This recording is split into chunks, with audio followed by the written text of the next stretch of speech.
Yeah, I have it up. So I'll have to make sure to kick off the volume here in just a second when you get us live. We are live. All right then. Might take a second. There we go. All right. Hi, guys. All right. So let's see. I got to scroll all the way back up to the top here. Hi, Chris. Hi, Simon. Let's see. Hi, Becca. Essence. L. Let's see. A lot of talking. My goodness. Hi, everyone. Hi, Shane. And Apurva. All right. Hi, Jilly. Patrice. Naomi. Maria. And the list keeps going and going. How about we just say, hi, everyone. Yeah, I see. Yeah, we've got Simon and Becca and Jennifer Ball, Jilly Little Zenchrome, Patrice is here. Showering while watching. I do that all the time. Showering while watching? That's yeah, well, I have glass shower doors. And I have a Bluetooth speaker in my shower, so I'll turn on the YouTube. And literally, as I shower, I watch, which explains a lot of the videos I can view but not comment on. Wow. I have seen, you catch up. Yeah, exactly. I have seen the shower curtains where they have the pockets for like your devices and they're clear. So you can go like this and touch them while you're showering. Yeah, maybe I need to get like, because I have glass shower doors, maybe I need to get something that'll kind of allow me to do that. Because yeah, if something happens and like the feed, I'm like, what am I guess I shower in silence now. First world problems. Yeah. Do you really want to be worrying about stuff like that? I mean, it's the only way to get caught up on Tarot Tube, though, as we were discussing. Oh my goodness. Yeah. So, I guess we'll just get started. Okay. Why did you name your channel what you named it? Oh my gosh, I agonized for weeks. So here's the thing, I actually was never going to do a channel. So really what I agonized over was my Instagram name, which is now, the poor thing is so neglected. But I was really toying with wanting to have, because I'm a Libra, air sign, balance, scales, and balance in life has always been something that's been super important to me. I am what I like to call myself a recovering workaholic. It still slipped into the old ways. And so I was never really good at balancing like work life and home life. My spiritual life was hugely neglected. And so I really wanted to find a way to I identify with trying to constantly work to find that balance. So it made a lot of sense to me. And also, I think that as I grow with my tarot reading and eventually get to that point where I'm, maybe reading for others, perhaps in a professional capacity, I feel like my approach would be one where balance was important. Balancing, the hard information with the positive reinforcement and the lessons and so all of that kind of came into play. And then I received advice that maybe getting my name in it would actually be a good idea so people would know what the heck to call me. So that's how the gem part got in there. Really long answer to an easy question. Are you still there, Rachele? Did I lose Rachele? I see everybody chatting. Does anybody else see Rachele or hear me? Okay. She's back. Am I back? You're back. I hope we are not going to have another day with internet. We've had good internet all day, and then. Okay. Well, you look really fascinated by what I was saying. So thanks for that. All I got was just like black screen. So yeah. So I don't know how much of my answer you heard, but really it's all about the balance. And then I stuck my name on there so people would know what to call me. And that's pretty much it. That sounds really, really good. I know the whole thing about overworking yourself. and trying to find balance in that, because I am guilty. Mhm. And I would say that watching YouTube in the shower is not about balance. Just Well, are you saying. sure? I mean, think I that's feel pretty like I'm good. balancing, I'm getting ready for work. I'm getting my tarot tube in. It feels fairly balanced. Or I'm just really far behind. Yeah, I hear you. I bet just rings like pushing yourself too hard. But anyways. You might have a point, maybe. So how would you label your spiritual path then? Oh, I would not. Because I have no idea what it is. And it's still in its baby stages, where really I recognized that spirituality was something that was really missing for me. And it was probably well, I mean, it's something I've thought about off and on over the years, but I never really found the thing that resonated. And once I really got recognized that tarot could be sort of the centerpiece for whatever that path is for me, that was a huge epiphany in my life, like the kind that I get really emotional about thinking about. And then as I'm engaging with all these different people in the community and all the different paths that I see people following, whether it's, witchcraft or, some other form of paganism, or whether it's Buddhism, or, people bring Christian, all these different things that kind of come into the mix. And I think, that piece right there in this what somebody might follow here. And I do take pieces of it, but I try to do so with respect, right? And recognizing that I don't know a lot, and just putting myself out there and being willing to learn. And I found that most people, when I say I know nothing about this, like I know hardly anything, say, about the moon, but I feel like connecting with the moon is something that I would really like to do. So I'm starting to explore that. And that's, I build my practice. It's like, okay, I want to bring meditation into my practice, which I've been doing very terrible with lately. Sorry, Jilly. And, burning incense. And, it's just like, I'm starting to put together something that feels like it's mine, but I would have no idea what you would call it. Oh, and crystals. We got to bring those in too. So, yeah. Sounds pretty eclectic to me. Exactly. Yes. Yeah. That's what it is. Eclectic. Thank you. Thanks for naming it for me. And how about your family? Does your family support you in your spiritual path or on your spiritual path? Yes. So, I mean, Shane, who's in the chat here, is really like my family as far as blood goes, right?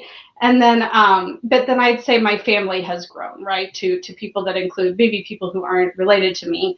But yes, I would say immensely supportive. When I started talking to Shane, my son, about this, he was so supportive. He thought it was, I'm pretty sure I became cooler because of it, not like the weird mom. But I would check in. I'm like, do you think I'm getting to something? He's like, no, you're good. You're good. And now he's on his own path, which I think is really cool. So yeah, I think I'm fortunate that the people that are around me are those that are supportive. So thank you, Kimberly. What path were you raised in? Nothing really too specific. My mother was, she identified as Christian, but she never really went to church a lot. She would talk about prayer and she would kind of go to church here and there. My birth father, his side of the family is very religious, Baptist. I remember going to the church with my grandparents when I was very young. But as we got older, my parents separated and split. We didn't go over there quite as often. And my mom's parents and family were agnostic. I don't know that I would say atheist, but seemed to be fairly agnostic.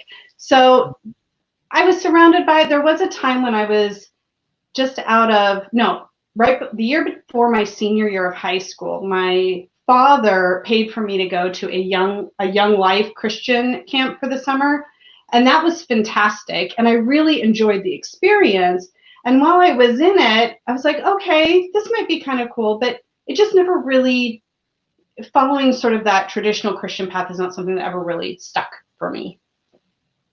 I gotcha. And Patrice did say, I knew we were kindred spirits. Showering while watching is very balanced. Thank you for that validation, Patrice. I'll take it. Plus, they're all saying that they love you. Oh, that's sweet. I'm not hardly watching the chat because I don't want to lose focus. But I know. I'll try to keep an eye out from time to time. So, do you feel a stronger connection to any of the elements? So it's funny. I feel like I rotate, but I will probably say, because I'm a Libra, right? The air, the sword suit, and the tarot is always something that really calls to me. So I'd probably say air. I've always identified as somebody who's really rational and logical, and identifies sort of with how I perform intellectually in the workplace, in my school life, all of that.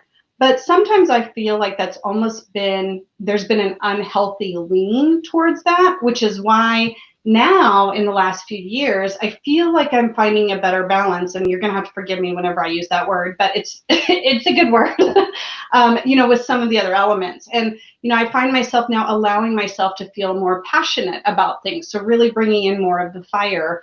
And when it comes to the people that I love, it's like grounding down into that earthy element and allowing myself to be willing to express emotions with the water element, without judging myself for it. I still sometimes struggle not to apologize when I shed tears, but I'm getting better because I have so many people who support me. So yeah, I'd probably say air is kind of leading the charge, but the other ones are rushing to catch up. Yeah. Do you have a favorite season of the year? Do I? I guess.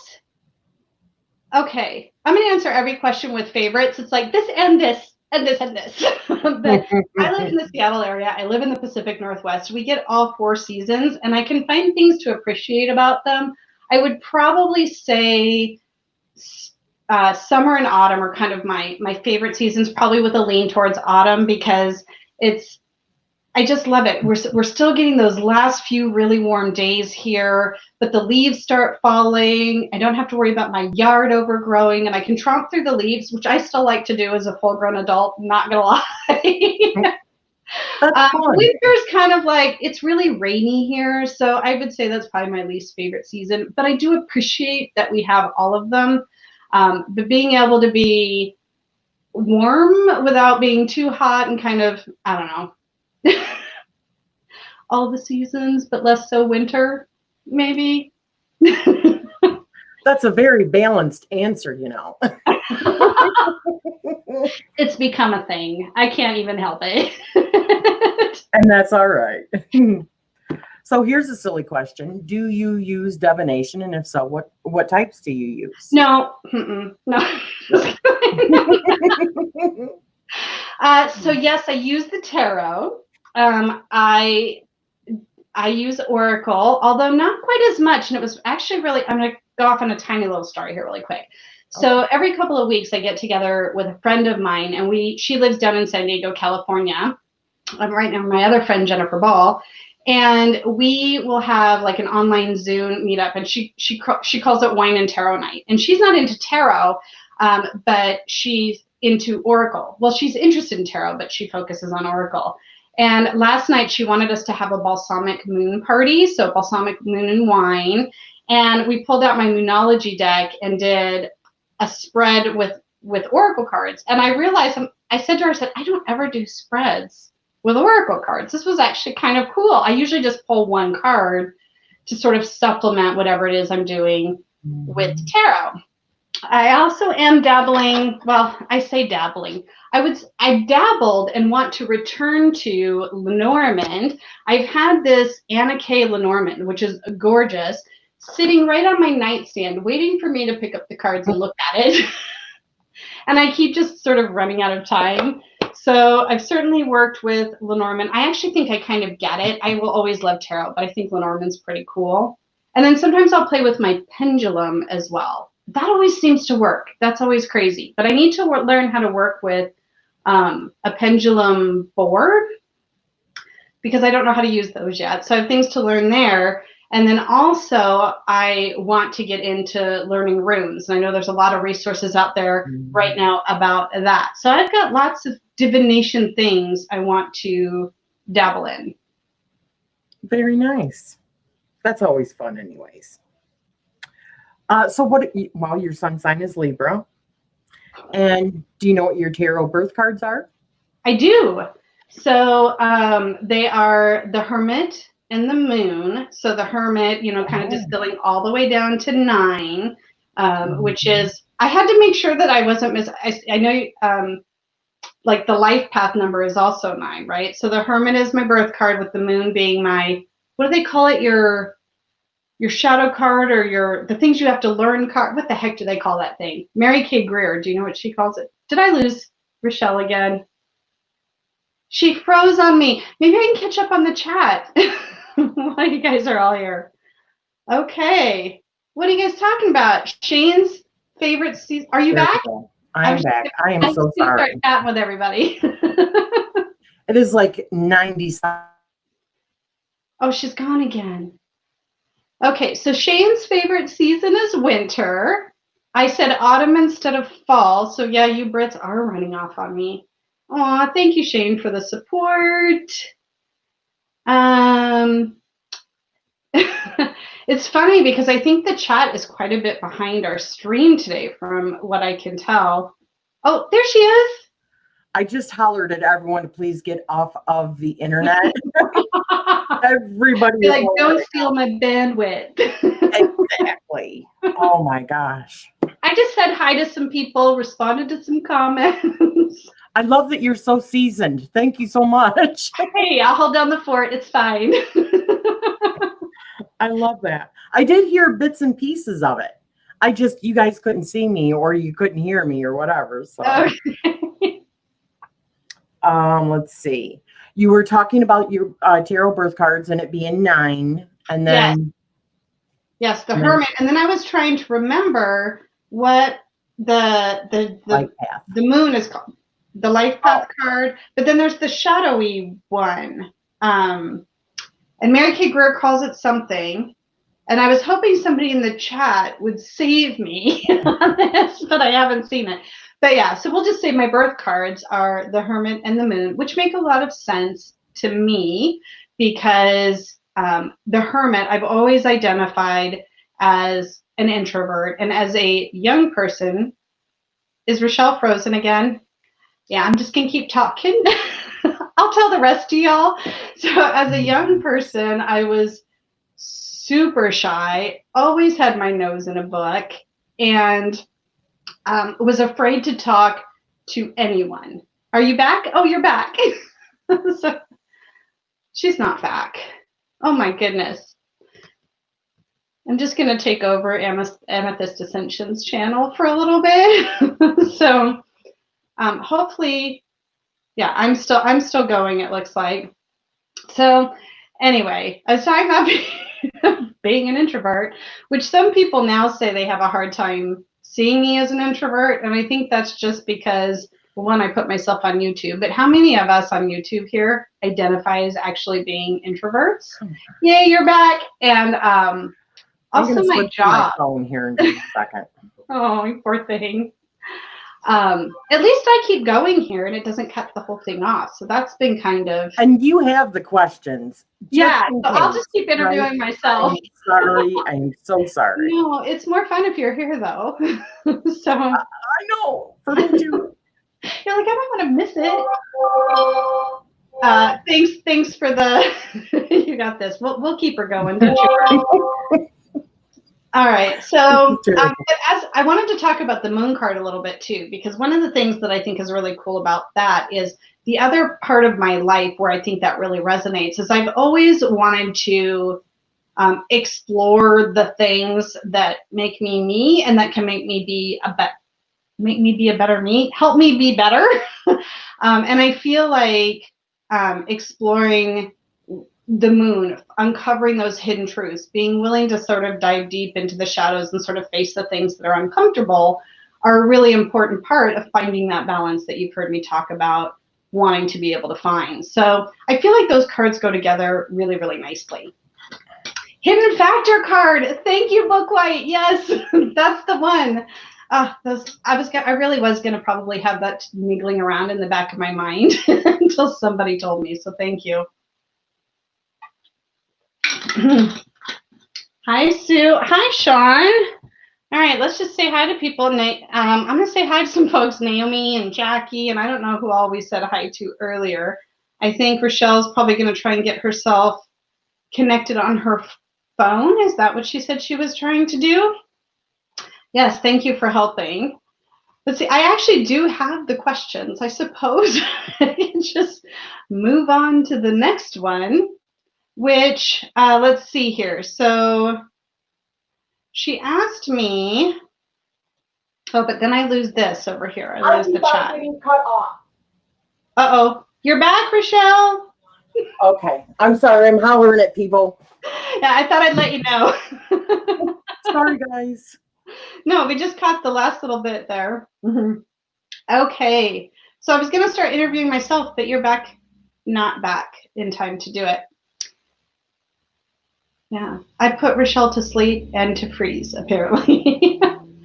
So if we kind of kept going here with the questions that she had, the next one she had, oh, she would have asked me my sun sign, but I volunteered that information. Oh, you're back. You know what? We might just want to reschedule this because we are having so many issues with our internet. And because I share on my, StreamYard with somebody else, I need to get the code from them in order to come on my phone, and they are away from their phone. So, oh my goodness. I'm so sorry. Do you want to keep trying, or do you want to try to? Well, if you want to keep going, it's going to keep you on, and we can maybe try rebooting our router. And I just apologize. Oh, you poor thing. Ridiculous. Yeah. So give me like 10 minutes, but if you want to keep going, please do. And I apologize, everybody, but there's not a whole lot I can do. Do you want me to keep going, or would you like to pause and start a new screen?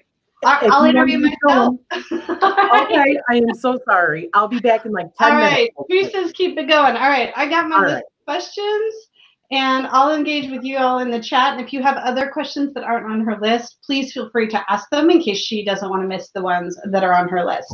So let me I'm going to set this up in a way that I can see this as well as the chat, and then that should work out pretty nicely. Oh, apparently I put 2 chat windows open. Let's just have one.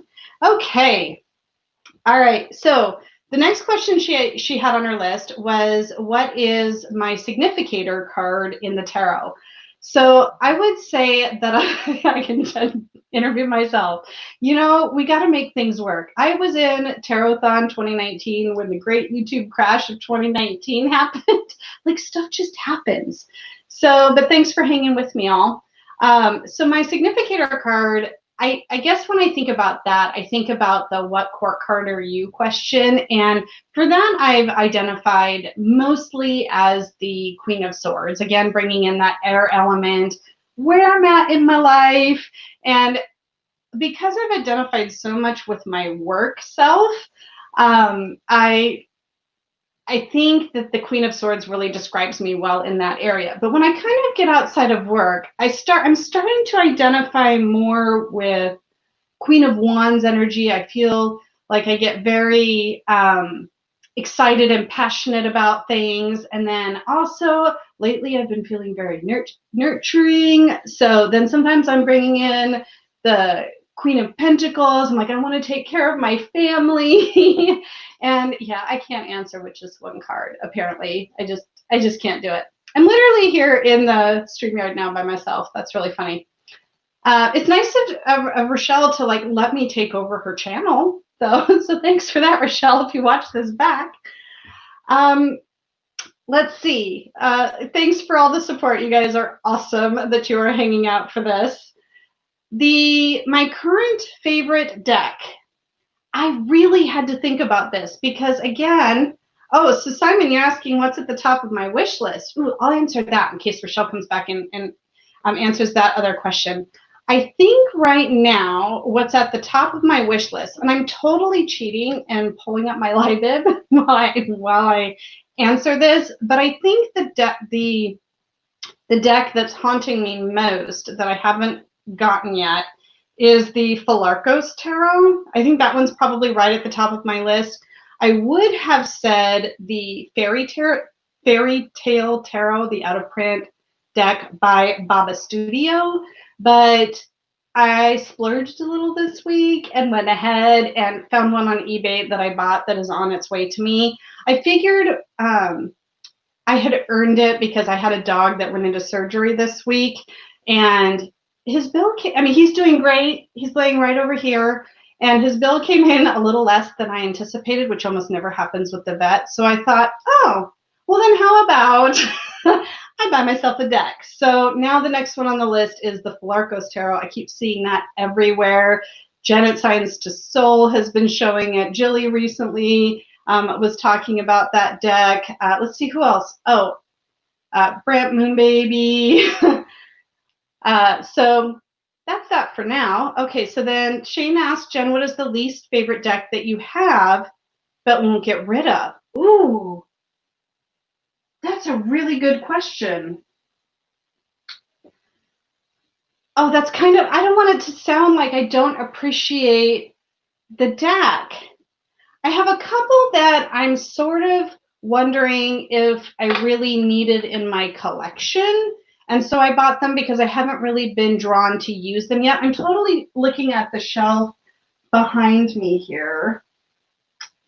I'm not, in all honesty, I'm not sure I'm not willing to get rid. I'm not sure that I'm not willing to get rid of the decks that I don't like to work with. So anything that I'm willing to keep in my collection is something I actually like. Patrice, you're just rubbing it in. I just accidentally ordered the Philarcos. Whoops. So, yeah, so I don't know that I can answer that question very well, Shane. I have a whole drawer of decks that I'm actually thinking about rehoming. So, Simon, are you saying no, not jealous about the Fairy Tale Tarot? I mean, if you're willing to spend the pounds, I guess, or the quid. Elle asked me, what is my most used deck? So my most used deck is probably my Everyday Witch, which lives right back here in a Kelly pouch because it's like coming home, this particular tarot deck. I mean, y'all have seen it. It's well loved already and edged in my yellow here. And yeah, it's just like coming home, this little guy. In fact, I recently pulled it out again to work with it along with the Everyday Witch Oracle, which I know a lot of people didn't love as much as the tarot. But I just saw was it yesterday, I think? So Elizabeth Alba, who did the work for the Everyday Witch, or the artwork for it, put on Kickstarter an Everyday Witch Oracle coloring book, and I just like had to back it. Although I know me, I will never color all of those pages, and when I do, it looks like I'm in elementary school. But I figured, I'll support this artist that I love so much. So let's see, I think I answered all of the, yes, I need the Philarcos, Jen. That is, and it's largely your fault that I need that deck. So hopefully Rachele is doing okay. Oh, is she still showing as, oh no, she's not even showing on the thing. Okay, I'm just checking in on her over there. Let's see, do I have a favorite oracle? I do. I have like 3 now, but I would say my very, very favorite oracle is the Oracle of Echoes by Anna Turian. In fact, I love that deck so much. Let me ask her. Oh, I guess you can see me on the phone. Do you want me to keep going, Rachele? I've just taken over Amethyst Ascension for the day. I think we've decided. So, but the Oracle of Echoes, I love that deck because the artwork it's abstract enough, but it's also clear enough, and it's easy to read really intuitively. And now she has a couple of tarot decks that I know are in the works, and both of them are on my in development wish list. So, oh, I hope you, good luck with the modem. Let me know if you want me to stop so you can end this thing or if you want me to keep going, and we'll just kind of see how it goes. Frankly, I don't know that we would be able to end the stream until you can come back anyway. So I might just have to keep it going so it's not super weird. So we'll see how that goes. And then Elle asked me, what else have I backed lately? Okay. Oh, now we have an alarm going off there. I backed the coloring book. There's this new tarot called the Prism Tarot that I just recently backed. It's very different.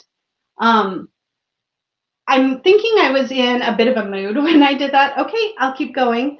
It's really pretty coloring, and it's kind of silhouette-y, so I like that from a standpoint of it's very geometric and abstract and things like that. So I backed that particular deck, and I have a few others too that I think are on the way.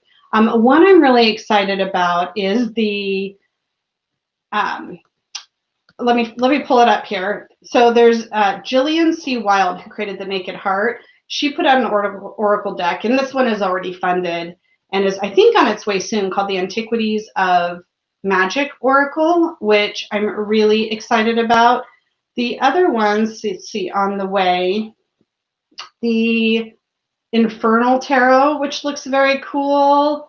And the Practical Magic Inner Witch Oracle, which is based on the movie Practical Magic. We'll talk about that later in Rachele's list of questions.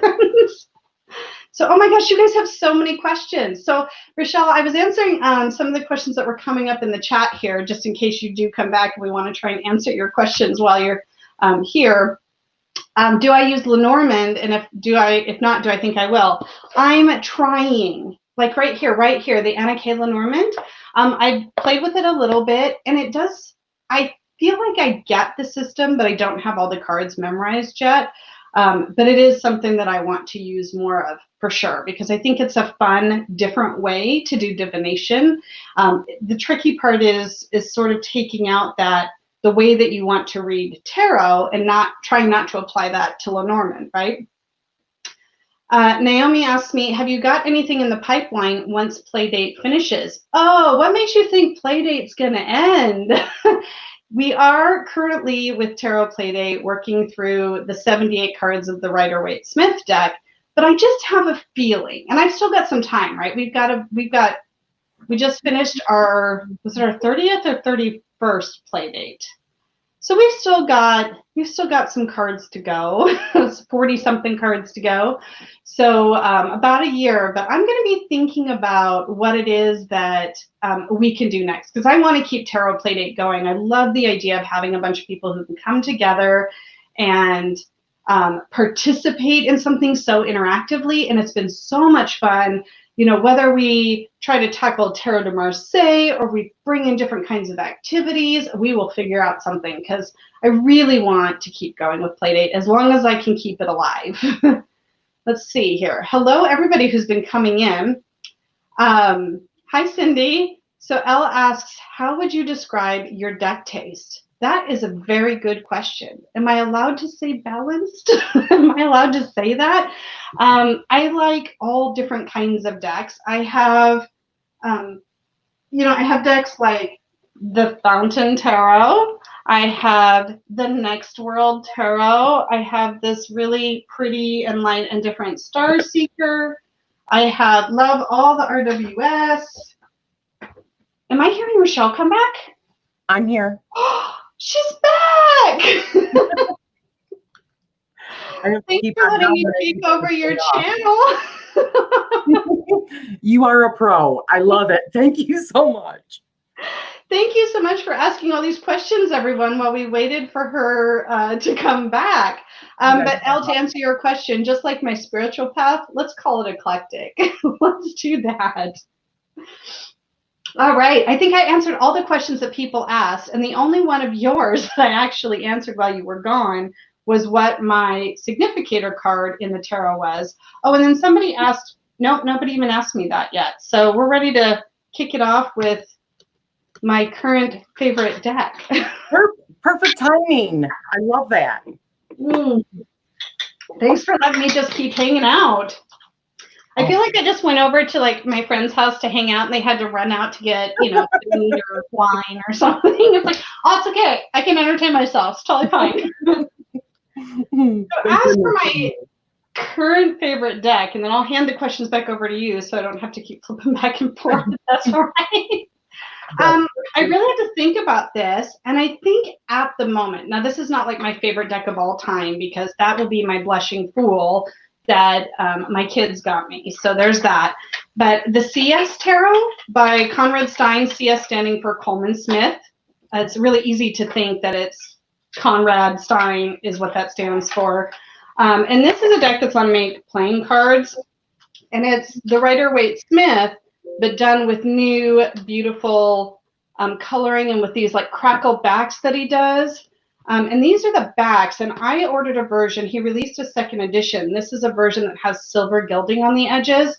Nice. But the coloration and the line work in this deck are beautiful. It's Pixie's original artwork. It's Pixie's original font.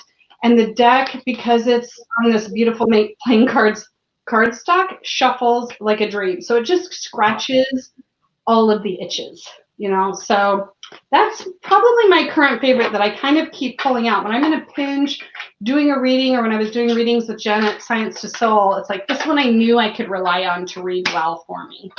And it's in a tin too, which is so this cool. Is a Make playing card tin.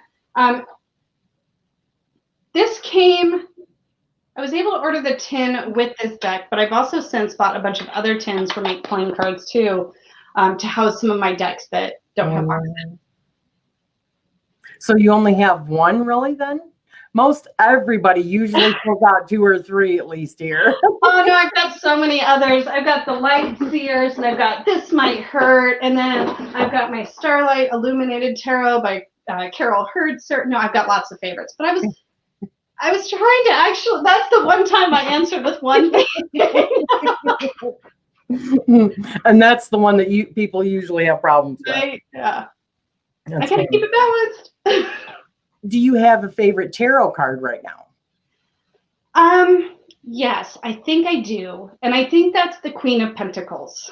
For a couple of reasons. I love that card in the tarot deck because I feel like in many ways, she's my gal. She's worked hard to get to where she's at in life. She's taking a moment to appreciate the things that she's accomplished and the things that she's grown, but she's still got more work to do, right? She's still in the 9. And then it was so fortuitous because when I launched Tarot Playdate, that was the very first card that we pulled. And it just felt like it set the right tone. And I just thought, okay, this is right. This is something I'm supposed to be doing. Even if nobody comes, except for a few people, like I still felt like that was the right thing for me to be doing on my channel, in my life, to help with my own tarot journey, all of that stuff. So yeah. What did I say? Did I say something not 9 of Pentacles? No. Did I say 9 of Pentacles? No, but you said that she's still on the 9 or something like that. Yeah. Did I say Queen? Oh, I totally meant the 9. Oh yeah, you said Queen. Oh my gosh. Okay, sorry. So that's why I was noticing in the chat. Simon was like 9 of Pens ? And they know you really well. Yeah, I'm still like a little frazzled from our technical difficulties. I know. 9 of Pentacles. Yes, 9 of Pentacles. Great card. That's my favorite one. Yeah. You guys can hang with me, right? You're obviously a pro. That's very good. Very good. So what decks are you currently working with right now? Because I know sometimes people will switch from like month to month or so. So I rotate my decks weekly. So this week I am working with a new deck that came into my collection recently, which I kind of pulled out a moment ago, which is the Star Seeker Tarot that I backed on Kickstarter. It's beautiful purples, like even the edging, it doesn't show up great on camera, but this is beautiful purple, like violet edging that matches these backs. And it's this real soft, look at this Lover's card though. I ended up getting a candle that has this card on it.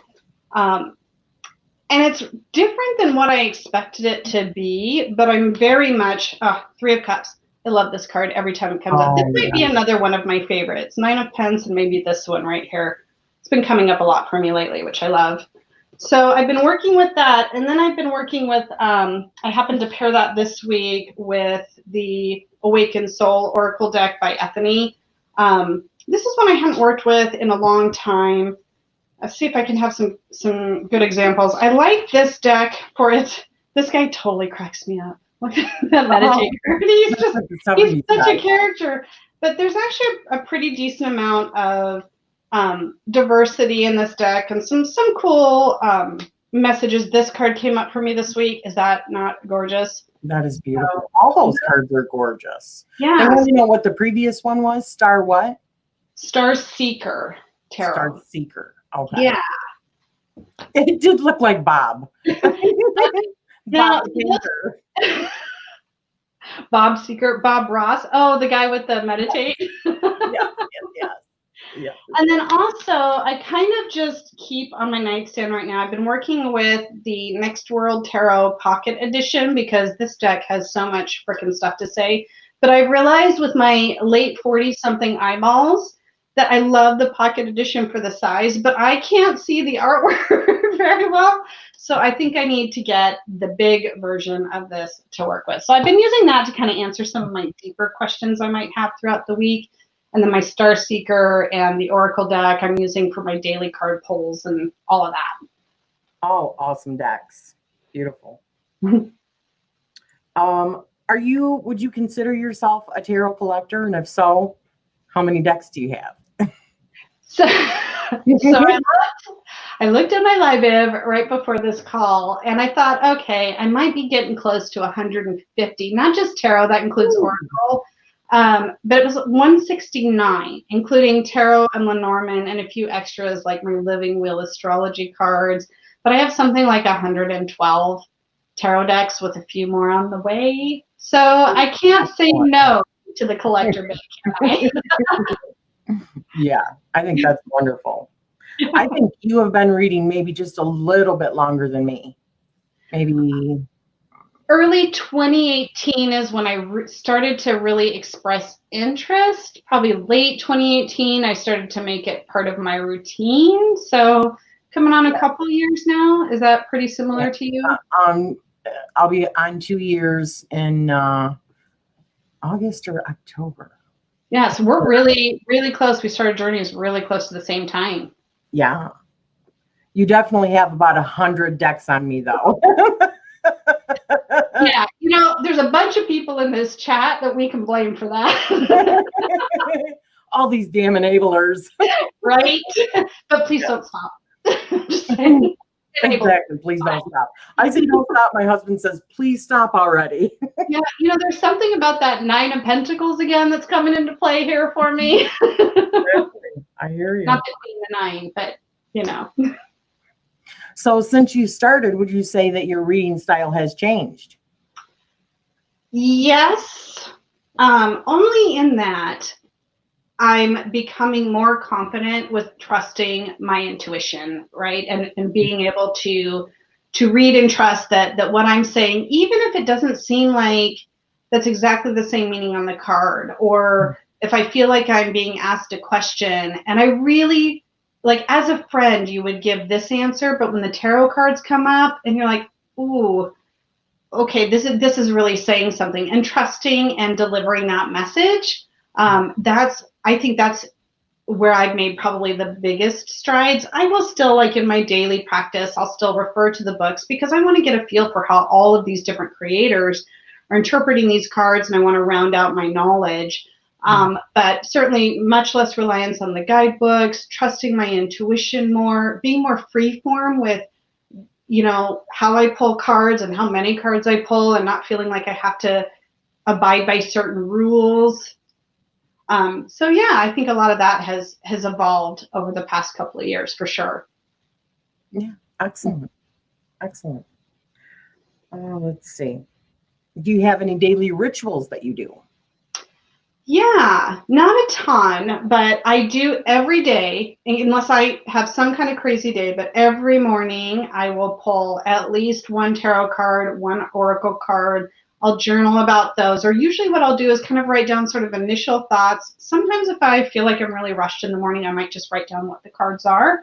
And then at the end of the night, as I'm getting into bed, I sit down and I pull out my journal again and I look back over the day and sort of reflect on how those cards really came into play for me, whether or not it was as I expected them to, or in a different way than maybe I anticipated. So I try and journal and do that every day. I was doing really well there for a while and meditating daily, but that has gone way by the wayside because I've let work stress kind of get in the way. So that's something I want to bring back. And then coffee every day. That's a ritual. Yeah. Well, the world stress might be something to do with it too, as well. Maybe a little bit of that. Yeah. Yeah. That's funny. More work stress than world stress. Hey, it's a real thing. Yeah. So do you remember your dreams, or do you do any dream work? I've gone in phases, and it's funny. I actually woke up this morning, and whatever dream I had, I remembered it when I woke up. But of course, like so many of us, I didn't write it down, so it's now left my brain.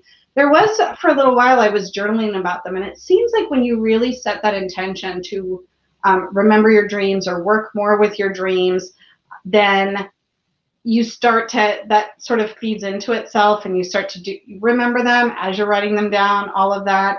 I know I dream, and I know sometimes I dream very vividly and a lot. A lot of times it's about whatever problems I'm trying to work through in life and all of that. But unless I really take that time to write it down, most of the time I don't remember them once I get out of bed. But sometimes I'll wake up and can't stop thinking about whatever it is. But apparently now that you've asked me that, I'm going to have a dream tonight that I will remember quite well, because apparently that's what happens every time somebody comes on your channel. Did you know about this? No, I'm hearing this. I'm loving that, by the way. I am loving that. Yeah, you're getting people's subconscious going. Awesome. I love that. So do you have a favorite holiday or Sabbath? So I don't really recognize the Sabbats, I'm going to say yet, because I'm still kind of learning more about those, but I know a lot of my friends do, and there are things that I'm starting to figure out what I want to work with, but I'm just going to go really old-fashioned here, because for me and my tiny little family, Christmas is a time when we have traditions that we really count on and love and look forward to. And it's, knowing that Shane and Jamie, and Shane, I hope you don't mind me saying this, like, come over the night before, they spend the night. We have a tradition where every year on Christmas Eve, new jammies are the gift. And so everybody gets new jammies, pajamas, jams, gym jams, whatever y'all want to say. And then we wake up in the morning. I don't know. It's such a lovely little time for us. And the decorations. And Shane is like the biggest Christmas, like he's so into Christmas. And now that he's not living at home anymore, I still have to try and remember to make an effort so that when he comes over, he will appreciate it. So he keeps me motivated to keep the Christmas decorations going. He said pajamas. Shouting pajamas. Yeah, that's cool. Mm-hmm. So we already talked about this briefly, but do you work with crystals? What are your favorites? Yeah, and that's another thing. I was so good. Like every time I would sit down to work with my tarot cards, I would always have my crystals with me. And I'm kind of missing that. I've got a little lazy. But my favorite, and you'll see I have a few pieces. Labradorite is like my baby, right? I've got a couple pieces here. I've got, wait, is this there's another one there. Like this is the one that is my absolute favorite. But I also love amethyst. So like here I'm wearing amethyst and quartz and selenite, and I really like fluorite too, so I'm wearing fluorite. When I first started getting into crystals, my first couple pieces were labradorite because I touched it and it was like, ooh, I'm kind of feeling something, and I didn't even know I was capable of that. So I had to get that right away. And then fluorite, you know, to me was a way to tap more into my intuition and things like that, be a bit more open. So I thought I needed more of this in my life so I can get a little bit out of that air side of being all logical and reasonable. I want to keep being reasonable, rational all the time. You know what's funny about that? Because I love crystals, but every single one of those that you mentioned, amethyst, labradorite, fluorite, even clear quartz, all of those are for like your third eye. Yeah. Psychic vision, psychic third eye development. Those are all my favorites as well. Yeah. I figured I needed all the help I could get, really. Yeah. And then also moldavite, right? That zingy little space stone, if you will. That's a pretty cool thing to work with from time to time, but I use it sparingly. That's what I hear. I don't have any moldavite. I need to get It's spendy. It's really spendy. But I do want to try it. But yeah, I love the amethyst and I love the labradorite. I would have guessed that you liked amethyst. Just You know what? That A though was also for like higher up in the alphabet, because I very much have a business mind also. So, you know, like old school when it was like what's going to show up on the yellow pages. Yes. Smart. I'm hanging out in the middle of the pack right now with Jen Spellstero. So, do you have a special skill or hobby that you would like to tell us about? I guess the only thing that comes to mind is something that I haven't done in years, but again, it's on that list of things that I need to get back to, and that's ballroom dancing is a passion of mine, actually. And I still have my dance shoes, the sparkly dresses. I went ahead and sold those because it's been a while, and I'm pretty sure I don't fit into them anymore, but that brought so much joy into my life. And I went through a really hard time in life with my family way back in the day, with my parents. And I got into ballroom dancing after dealing with a lot of that stress. And I just can't say enough how much it saved me just to be able to have an outlet and I would get onto the dance floor with my partner, with my instructor, whatever it might be. And I literally, every trouble that I had, whether it was work, whether it was what was going on with my family, all of that completely disappeared. And I would not think about it until I was on my way home from dance class or whatever it might be. So that was kind of the first step in me really breaking out and finding something that was so good for me. And tarot was kind of like the next thing for me in that regard. So those two things, I think, are the things I'm most passionate about. Oh, did you ever like compete? Amateurly, I did. So I was going to the Arthur Murray School of Dance, which is, you know, they have franchises all over the country, and they would have local, what we called showcases, and then they would have a regional competition. And I actually, I did place second in the all-around competition for my age group at the time. So I was feeling pretty proud about that. I have a little trophy somewhere. So it was really fun, but wow, stressful and very expensive. It's a very expensive hobby. And that does not, I mean, they make it look easy, but I know that it's not easy. So yeah, it's a lot of work. It's a lot of work. I bet it is. I bet it is. So do you currently have a favorite book and artist or artist? So books, I love to read, and I don't read nearly as much as I did, but I did grab a few books off of my shelf that I thought were worth mentioning because all three of these kind of have stood out to me. These are books I've read in the last few years, so I don't know if they're my favorite books of all time, but it's kind of like tarot, right? Whatever you're working with is kind of it. So Buddha by Deepak Chopra. I read this book last year. And I just loved it. I thought it was beautifully written. I've always been really interested in Buddhist principles and learning more about that. I'm again not quite sure how deep I'll dive into it, but I really found this to be a beautiful book full of lots of nuggets of wisdom and advice and things that I could carry forward. So this is one. Another one, in fact, my friend Simon was just talking about this book on his channel, The Alchemist. This was one of those, probably the first book that I ever read that was really outside of what I would normally pick up and choose to read. And again, it's just, and you know, I mean, it's very well known and a lot of people love this book.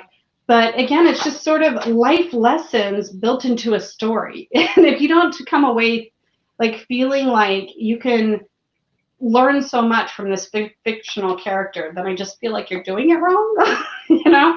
So love that book. And then I wanted to mention one more, which is a book I would not have read probably if I wasn't participating in the Literary Witches project that Kelly Bear and Becca are doing. And that is a book by Octavia Butler called Kindred.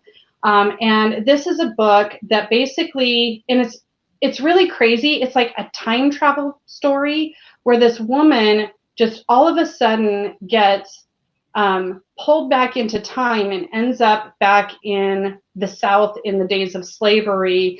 But she's a modern woman from the 70s, now living in slave times.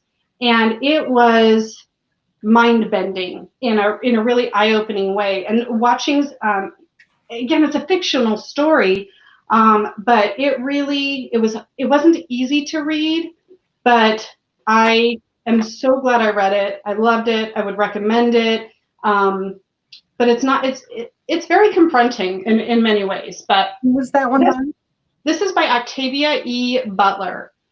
And it's great. So it's science fiction, but with lots of kind of good historical learnings built into it as well. I'm gonna have to get that. That sounds really good. What about artists? Do you have a favorite artist? I would say no. I don't know that anybody really comes top of mind. I mean, I love Pixie, Miss Pamela Coleman Smith, for what she's done, and Elizabeth Alba's fun art, you know, for tarot. But it's hard for me to think. I will say Carol Hertzer, who did the Starlight Illuminated, right? And you know, some people are kind of different minds about a lot of her artwork. But recently, a few months ago, I happened to, because she used to live in the Seattle area, I was, when I ordered her deck, she said somebody in the area had recently passed away who owned a painting that she had done back in the late 60s. And if I wanted it, I could have it. So I went and picked it up. So I have a big, gorgeous, beautiful painting on canvas by Carol Hertzer that I need to get sort of restretched and reframed and put up. But that was just kind of exciting. So that's kind of got a fun story that goes with it. So that's really it was kind of a fun little surprise for the year. Yeah, definitely.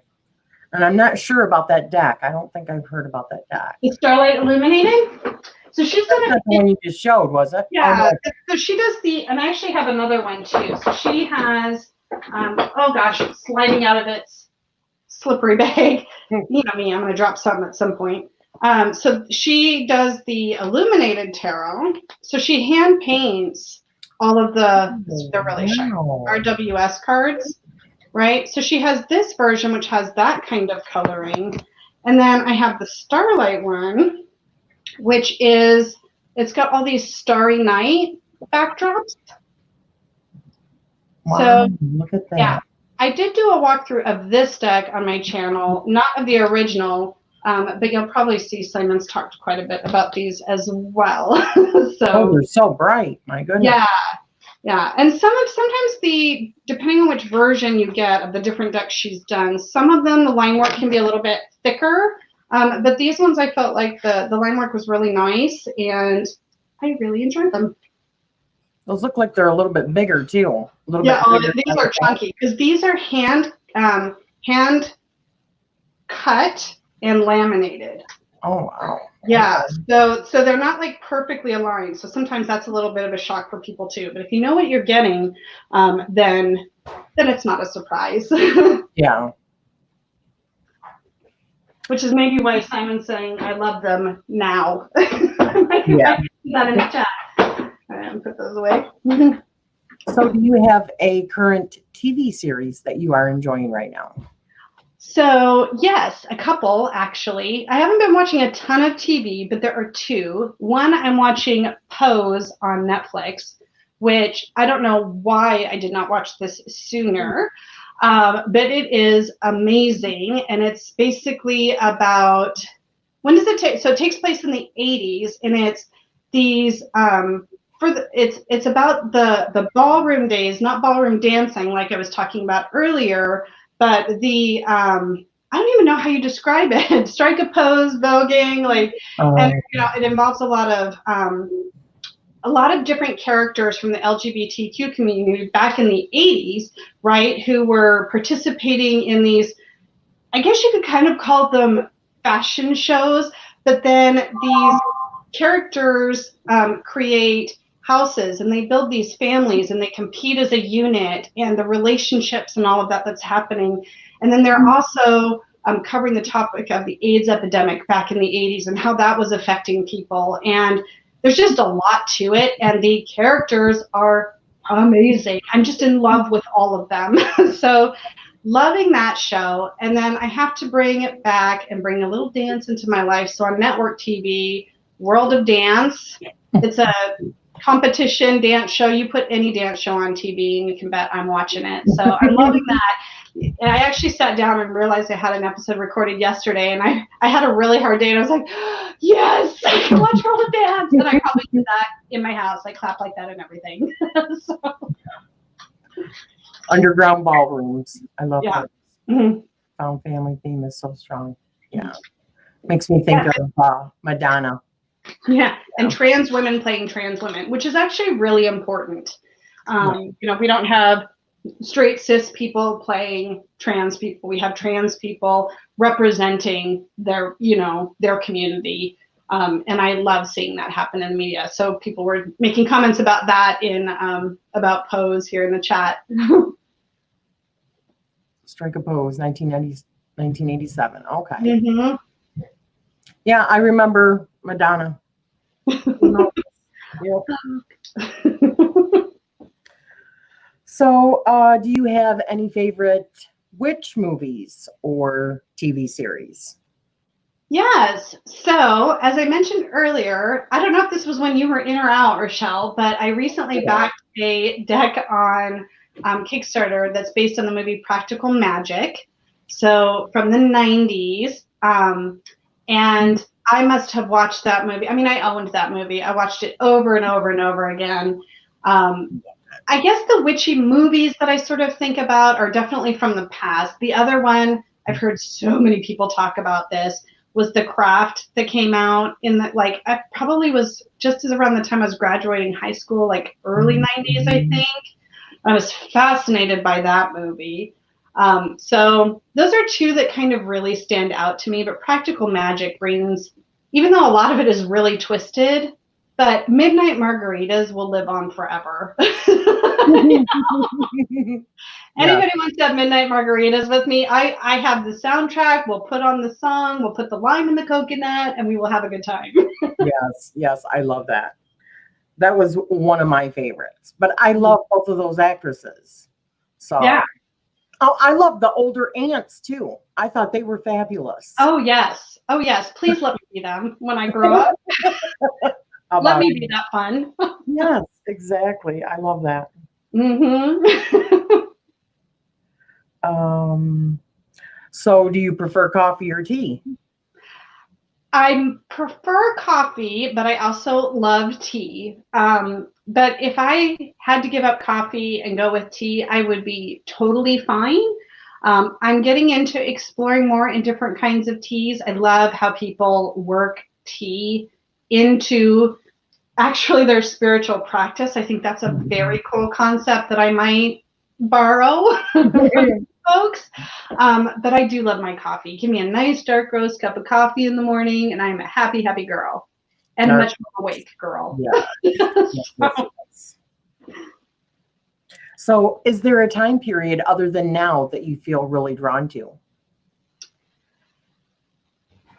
I don't think so. I actually thought about this. I even was Googling different times, but every time I look back, I'm not really one to look back anyway. So maybe that's where I get a bit challenged, because I think every year presents the opportunity to do better. And if I go to any time in the past, things are not better. They are different. But yeah, I would say not necessarily. Maybe I should take that back. There's one era that I've always found really fascinating, and I think this is true for a lot of people in our community, because I feel like people say this a lot. I definitely find ancient Egyptian history to be very fascinating. So that I would say, if I was ever drawn to anything, it's not like I want to go live there, but I'm fascinated because that sounds dangerous.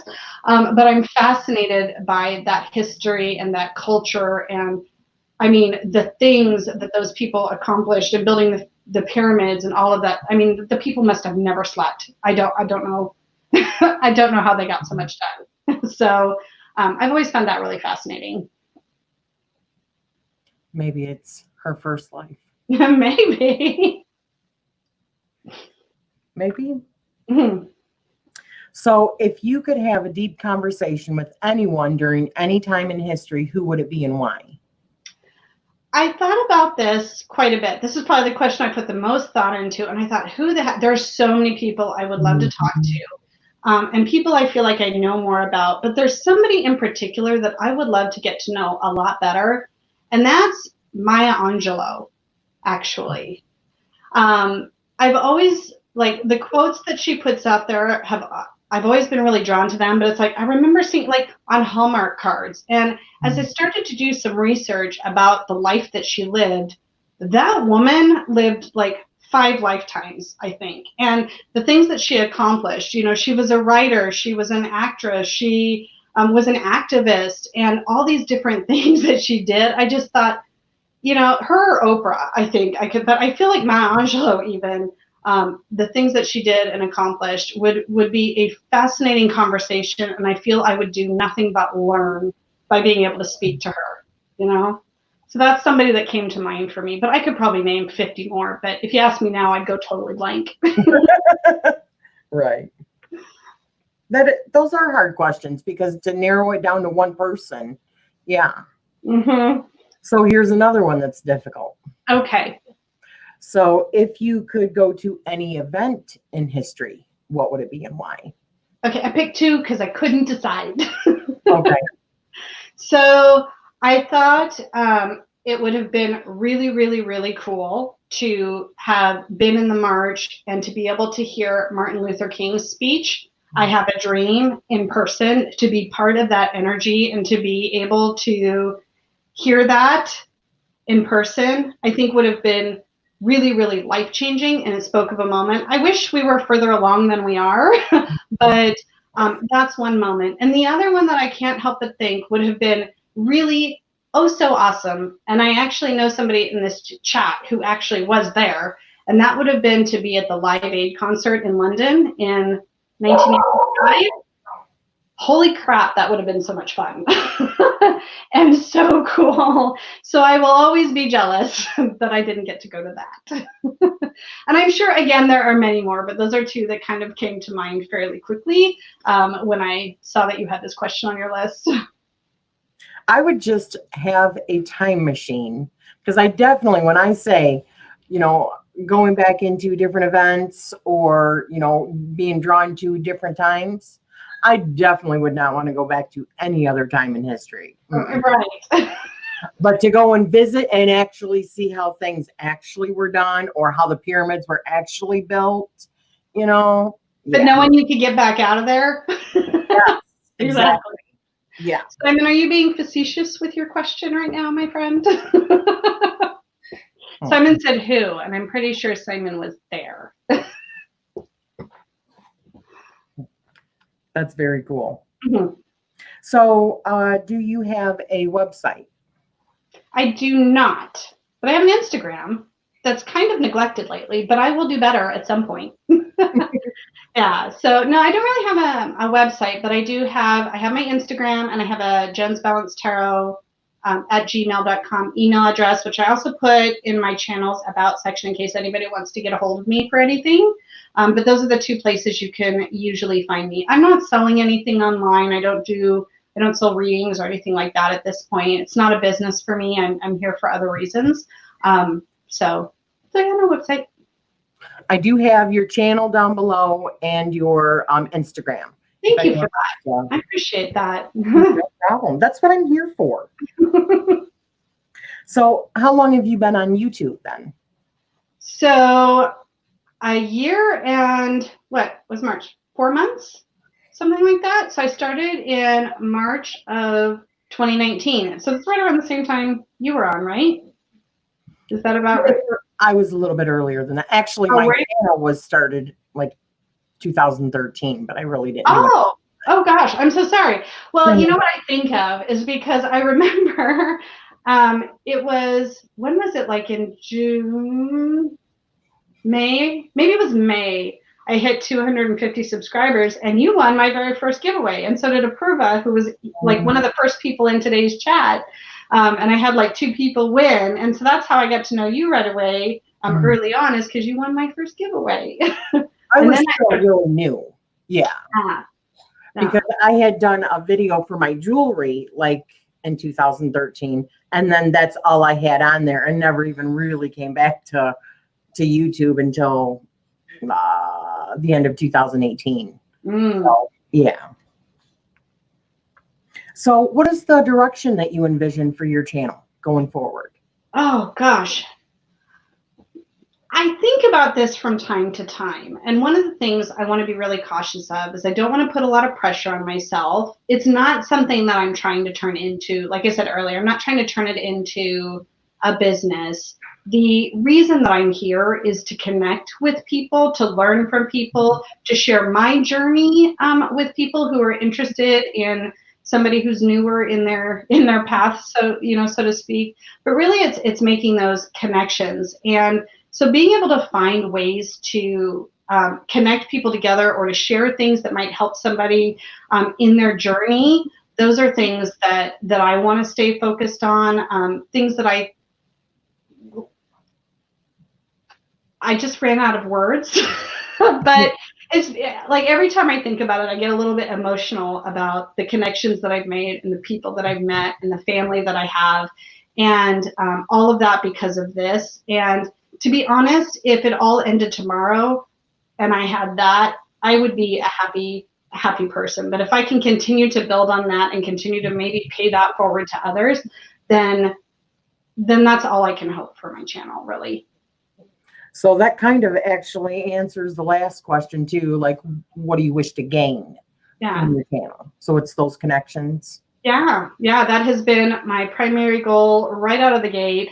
That's why when I started Tarot Playdate, which, it's kind of funny. I don't get a ton of views on my Tarot Playdate videos, but when we're in it, it feels like the biggest thing that could ever be happening on my channel, right? Like the people who are there participating and engaging and getting excited. Or if I come in, and some days it's hard, right? I'll wake up on Sunday morning going, oh, I don't know if I can do this. I get started and everybody's energy gets really contagious. And I fall in love with this community every time I get to engage with people from it. And I know it sounds corny and cheesy. And I want it to sound sincere and not like that, but I don't know how else to express it. So, I mean, it's true. You can have a bad day and come on here and, join in on a live, and all the other people with the same interest or similar interest, not all the same, but similar. And it just makes everything better. Yeah. It really does. Yeah. I mean, and this is a group of people who are humans, and not everybody always is on their best behavior. And sometimes we go through our ups and downs with different things. But I really try and stay focused on what I think is really important about what I want to do with tarot, with my spiritual path, with the people that I want to have surrounding me. And if I keep it focused on that, I feel like maybe it's slow and steady, and maybe my channel never gets any bigger than it does. But if I have those things, then I've completely done what I set out to do. Yeah. So, oh, you guys are so sweet in the chat. I'm seeing all these hearts. They love you. I'm glad for those who love Tarot Play Date. So this is the spot where I normally open it up for other people to ask questions, although I know a lot of people already asked questions. Yeah. So does anyone else that maybe came in a little bit later or forgot to ask a question? Are there any other questions for Jen? I will happily answer. You know what? Ever since you rebooted your router, though, you have not gone away again. So that worked. You know, I'm gonna start doing that. I'm gonna reboot my router every time before I go live. You know what? I almost did the exact same thing because I have been having issues with my internet. They're actually going to send me a new modem, and I ran out of time. But like 15 minutes before this, I was going to do the same thing because I was so afraid that was going to happen to me. Oh, so You just got a new router. Yeah, right. Having these problems, right? But I heard that Comcast has been having, because that's who we have is Comcast. Comcast has been having issues. Yeah, but I will say they actually handled my issue very quickly. I sent a chat. I said, you know what? I've been having to reboot this thing constantly. Maybe it's time for a new one. And they're like, okay, we'll send you a new one. All right. Yeah. So oh, go ahead. Sorry. Simon says, oh, that's funny. Or asks. I'm not jumping up and down. I'm not going to. Jen, are you connected to any animals on a spiritual level? That's a great question. Yeah. Oh, he's pulling a page out of Tangi's book right there. Not hugely. Animal energy, and that's something my son is very much connected with. But for me, it's a little more challenging. I certainly connect with my fur babies. There is one mythological creature that's not a real animal, but the phoenix is something that speaks to me because of that whole concept of being able to have it be kind of burned to ashes and being able to rise again and start anew. And I think there's been more than a few times in my life where I've really had to reinvent myself and my life based on who I wanted to be so that I could get myself to sort of that next level and leave behind the old things and the old lessons. And I mean, I learned from them and carried forward, but I love that idea of being able to start again. We can start again. We're not stuck. We're not held hostage by our past or by our past experiences. We always have the opportunity to move forward. And I think that's a really important message. And someday it's somehow going to be tattooed on my body. It is not yet. It will be. I like that. You went like this someday, like someday, somewhere. So Leanne says, did you say what made you start YouTube channel in the first place? She came in a little bit late. I didn't actually say, I don't think what made me start. It's these people that made me start. So what happened is, you know, when I first came into this community and started watching and started engaging in live chats, and I saw all these interactions, and I actually saw friendships forming or people really starting to get familiar with each other. And it really spoke to me, and I thought, I want to be a part of this. And I want these people, I want to know them, but I want people to feel like they know me better. And it scared the absolute crap out of me. I am not going to lie, because I always have hated getting my picture taken, being on camera, all of that. And I didn't really think anybody would be interested in anything I had to say because I was such a newbie. But I figured as long as I'm honest about who I am and what I'm doing, that maybe I could just get to know people. And that was really honestly what it was. I just wanted to connect with all these tarot lovers. So that's why I started it. I will say, because I have watched from the very beginning when you started your channel, and just how comfortable you are in front of the camera has changed so much. It's very obvious. I think that pretty much happens to everybody, though. I think so. Yeah, I think it's a pretty, you know, it's like everybody says, like when they go back and watch their early videos, they're like, oh, it's a little cringy. Do I take it down? You know, no. It is really fun to see that evolution. But it's because of how people have been willing to be supportive and accepting that I feel that way, you know? So it's a team effort, I would say. Oh, that was corny, but you know what I mean. Leanne also asked if you were a Libra. Oh, yes. Yeah. Could you tell? Yes, I am. Simon says, I'll see, I keep doing it. I'll ask Tangie's question for her. Oh, that was nice of you. He said, if you could be any. Oh, that's right. That is, I mixed up Tangi's question about the animal that you identify. She always asks, what animal would you be? That's right. You're right, Simon, about that. How do you keep your curls so pretty, Jen? Oh, product. Oil and things that weigh it down so it doesn't go out to here, which I wish I had known about product in like the junior high days when you have all of those awkward pictures. Oh, the hair and the curls and the things that were happening that were not cute. And bless my mother, she was not helpful in this regard. So it wasn't until much later that I figured that out. That was, of course, after we went through the 90s, like ratting our hair up and making it as big as possible days. I mean, I have like a senior picture where my hair is like up to here. It's like, my wedding picture. My husband's half of his face is in it because my hair is like that's yeah. Oh, what was I thinking? Yeah, maybe we'll need to be posting our senior pictures somewhere. That'd be kind of fun. And the Aquanet, did you use Aquanet? Oh yes. Until it became bad for the environment, then I switched to it was always bad for the environment. But once we became aware that it was bad for the environment. Oh, but yeah, the cloud of hairspray. Oh, sure. Yes, Bon Jovi hair. Yes. I love Bon Jovi. Oh, the love of my life, John Bon Jovi. Yes. Oh, the big hair days. Yep. Yes. Mine actually never ended. It's just, it was more like out here than up here, Right. Well, we have to adapt with the times, right? So.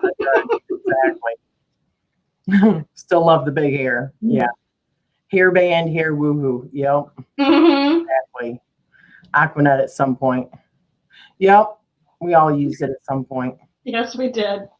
So Leanne also asks, what besides tarot do you like to watch? Are you into fishing or something? I wouldn't know. Oh, please don't make me go fishing. I mean, I guess if you want to fish and I'm on the boat with a good book, I'm a happy person, but don't make me do the fishing. So, Leanne, one thing that I did talk about, you probably missed it, is my love for dance. So I used to do ballroom dance. I was in the dance team in high school. So anytime there's a program on television, World of Dance, Dancing with the Stars, So You Think You Can Dance, yeah, I'm all about that. So I'll give up tarot tube for dancing, and that's about it. Simon says it was the 80s. It was allowed. In fact, it was the law. Right. Yeah. Look like it was go big or go home. We all went big, didn't we? Even he had big hair. Oh, Leanne's coming with the questions. Do I do karaoke? I went through a real big karaoke phase there for a while. Probably, oh gosh, I'm such a nerd. Probably about like 13 years ago, something like that. I used to go to a karaoke bar with a good friend of mine all the time. I knew which songs.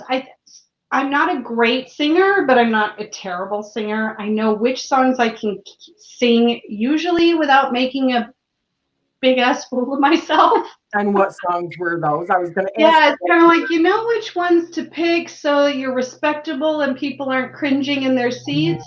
Every once in a while I would try, like at one point I became friends with the karaoke host at a tiny little dive bar, because I was like, then it was safe, right? Tiny little dive bar. Nobody there is trying to go on and become like the person who ends up next on America's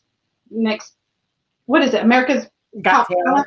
Got Talent. Thank you. Yeah. America's Got Talent. We're all like, we know better. So every once in a while she would like throw out a song to challenge me or whatever. But yeah, I haven't been to karaoke in ages, but I haven't been to a bar in ages now that I think about it. So maybe the two are related. It's been a long time since I've been to one too. It's never my scene. it's kind of hard to get into that. Yeah. Ooh, what's your character? Yeah. What songs did you sing? Oh, oh my God, this is almost embarrassing. So I went through a real country music phase for a while. Some people are probably cringing, and Elle might even want to disown me at this point. But there was a song called "Walk Away Joe" by Trisha Yearwood, and it's a ballad. It's such a downer, but I could sing it, so I would sing that one. I loved me some Shania Twain.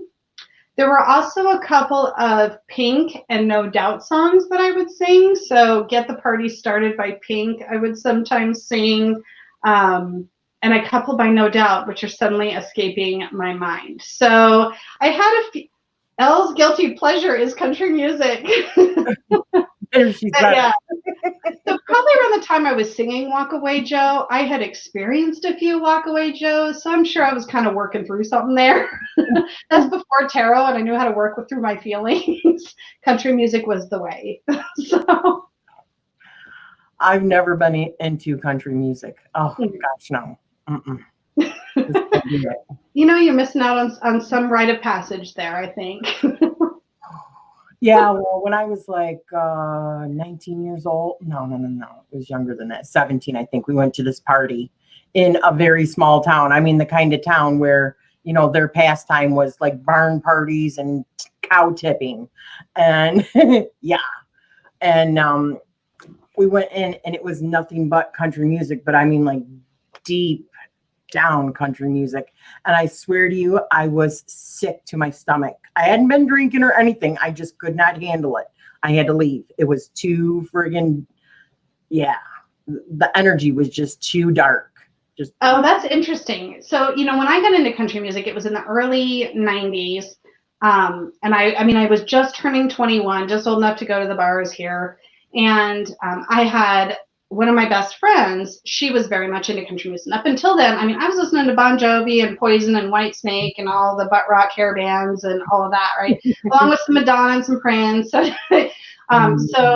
But she took me to the country bar, the country dancing bar. And that is where I learned to two-step and I learned to partner dance for the first time. So really, and then I fell in love with dancing, country dancing, which helped me to love the music. And then of course that later then led into my ballroom dancing days. So, but yeah, I was dancing, two-stepping, West Coast swing. I was doing that like, you know, back when I was young, you know, 4 nights a week. And oh, it was a heyday. Yes, lots of line dancing, Kimberly, definitely lots of that. I always prided myself on being able to learn like the most complex line dances, and those are the ones I really looked forward to. I love the challenge. Too many banjos. I don't know what it was. No, I mean that kind of stuff is good. Like, did you guys ever see the movie Son-in-Law with Pauly Shore? Oh, yeah. That was good. That was fun, right? You know, thank God I'm a country boy. That kind of stuff. That's fun, right? But this party, it was so dark, and it was like the deepest country you can get. You know, my dog died, my car broke down. I was just like, oh, I can't handle this. Yeah, I mean, and that's what a lot of people thought country music was for a long, long time, right? And it, you know, I think it really took a turn in the 90s, and it became something different. It became more pop, mainstream type. And then you bring in, you know, people who've done so much crossover. But I don't really know who the latest country artists are these days anymore. But it's, you know, kind of like with a lot of areas of my life, my music tastes have always been somewhat eclectic as well. And I'll listen to just about anything. But, you know, it just kind of depends on the day and my mood, I suppose. Officially, one of my favorite movies of all time is Urban Cowboy. My husband's like, when he sees it on the guide, he's like trying to get past it as fast as he can because it's one of those. I'm not sure. Yeah, John Travolta.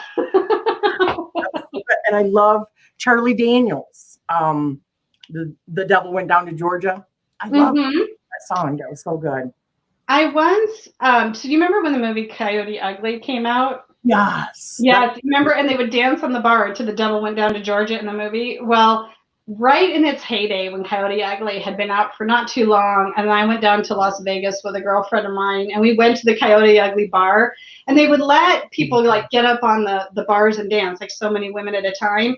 And they rotated us up there, and then they played The Devil Went Down to Georgia. So I actually got to dance on the bar to Devil Went Down to Georgia. That's at really Coyote Ugly, which was really fun. It's a good memory. my favorite country song. Yeah. That old joke. What do you get if you play a country song backwards? You get your own Your dog comes back, your boyfriend comes back. Yeah.